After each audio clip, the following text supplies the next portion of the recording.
Dans la série des trucs et astuces, nous allons parler de l'électricité domestique, c'est-à-dire l'électricité à la maison.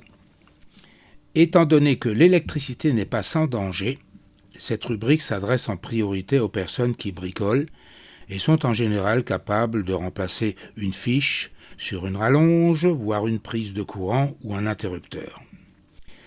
Mais pour celles ou ceux qui n'ont jamais procédé à une opération de ce genre, ils pourront néanmoins acquérir quelques connaissances utiles dans le domaine de l'électricité, voire procéder également à quelques petites réparations. Mais tout d'abord, nous allons essayer de vous expliquer ce qui se passe au niveau de votre installation, en partant du disjoncteur jusqu'aux prises de courant en passant par les fusibles. Le courant électrique disponible, que l'on appelle en général secteur, peut être soit du 220 volts monophasé, c'est-à-dire une phase plus un neutre, avec prise de courant à 2 bornes plus terre, que vous utilisez couramment, ou plus rarement du triphasé, c'est-à-dire 3 fois 380 volts, 3 phases plus neutre.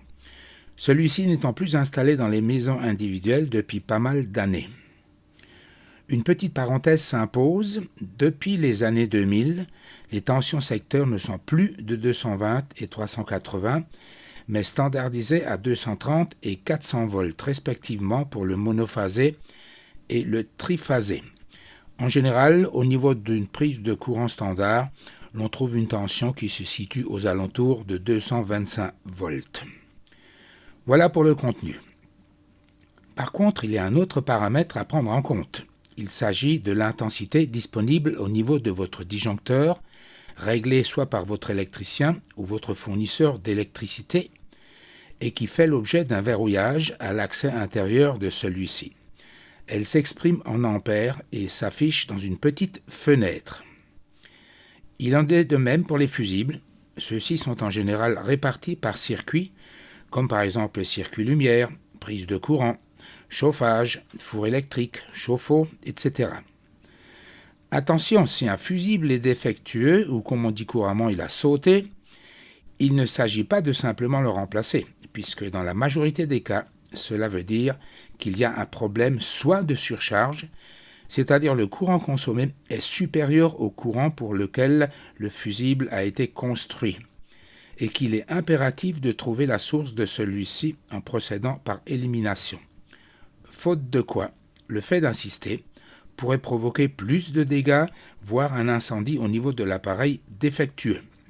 Il se peut également que tout simplement vous avez mis un fusible trop faible pour le courant que vous utilisez, par exemple une prise de courant sur laquelle vous branchez un radiateur de 2000 watts ou 2 kW, et vous avez mis un fusible de 6 ampères lors d'un remplacement qui, lui, ne vous permettra qu'une charge à un maximum de 1380 watts.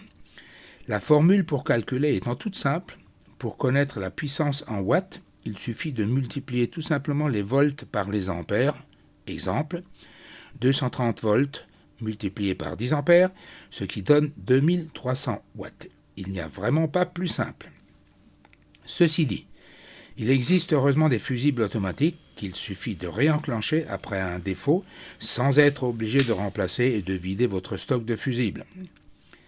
Ceci étant éclairci, passons à notre prise de courant normalisée.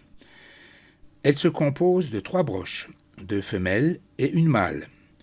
La broche mâle est ce qu'on appelle la prise de terre, ce qui veut dire qu'elle est reliée à la terre, donc sans danger, normalement.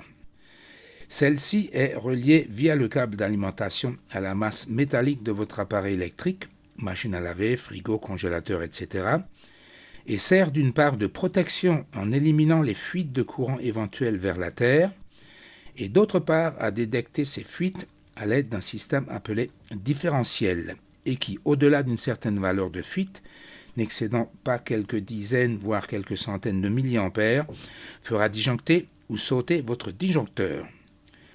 Vous remarquerez que celui-ci possède un petit bouton, généralement de couleur blanche, permettant par l'appui de celui-ci de tester le bon fonctionnement de ce différentiel. Si cela est le cas, le disjoncteur doit disjoncter automatiquement et il vous faudra évidemment le réarmer. Revenons à notre prise de courant. Les 2 autres broches femelles de celles-ci permettent de distribuer le courant électrique dans le câble que vous allez brancher.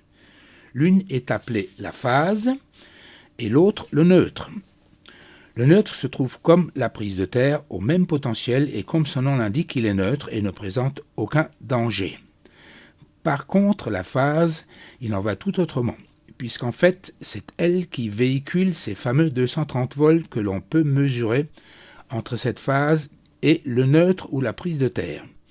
Elle est parfois source d'accidents par électrocution pouvant entraîner de graves lésions, voire le décès.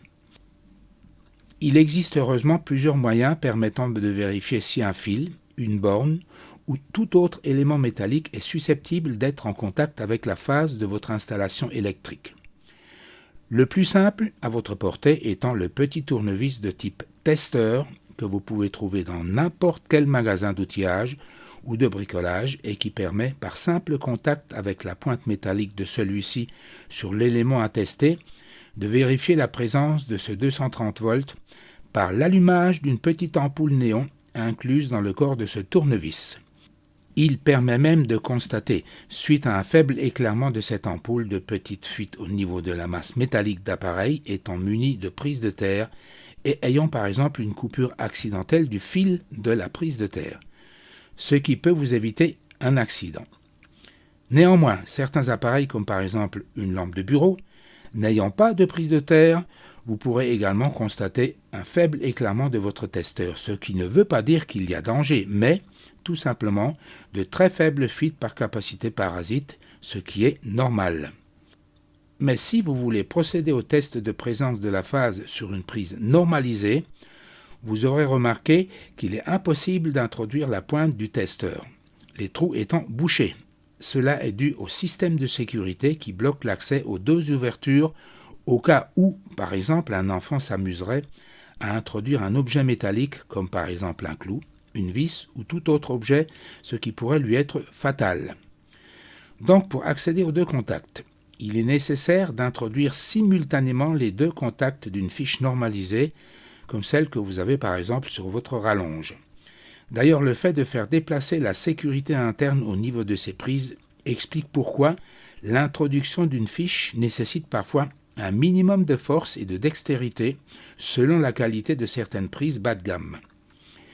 Il en est d'ailleurs de même pour l'extraction de cette dernière qui impose impérativement de retenir la prise murale afin de ne pas l'arracher de sa boîte, surtout avec des murs en panneaux de plâtre. Afin de pouvoir tester malgré tout la présence de la phase au niveau de l'une ou l'autre de ces ouvertures, vous pouvez faire l'acquisition d'un adaptateur mâle-femelle permettant de brancher par exemple une rallonge équipée d'une fiche simple à deux petites broches et n'ayant pas de prise de terre, ce qui vous donne accès aux deux broches de la prise, mais attention à ne pas toucher le contact de phase qui peut être plus facilement accessible. Il est d'ailleurs hautement conseillé de faire ce type de manipulation chaussé de bonnes chaussures, avec une semelle épaisse et surtout pas de chaussures mouillées.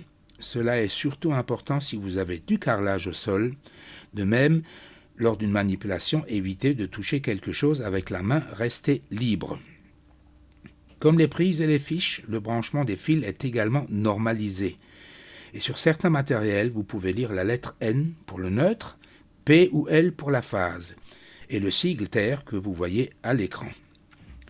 De même, les couleurs sont normalisées, le jaune-vert étant exclusivement réservé au fil de la prise de terre, le bleu étant lui exclusivement réservé pour le neutre. Alors que pour la phase, on utilise en général le rouge, le brun ou le violet. Donc surtout se méfier des fils rouges, bruns, violets. Le vert et le jaune ne devant pas être utilisés afin de ne pas les confondre avec le fil de terre. Il faut également se méfier si vous voulez remettre en service un ancien appareil ménager fabriqué en Allemagne dans les années 60. À cette époque, la norme imposait pour le fil de terre la couleur bleue. Voilà, c'est tout pour aujourd'hui. Si cela vous a intéressé, la prochaine fois, nous parlerons de recherche de défauts, voire de petites réparations. Surtout, toujours vérifier la présence éventuelle de courant.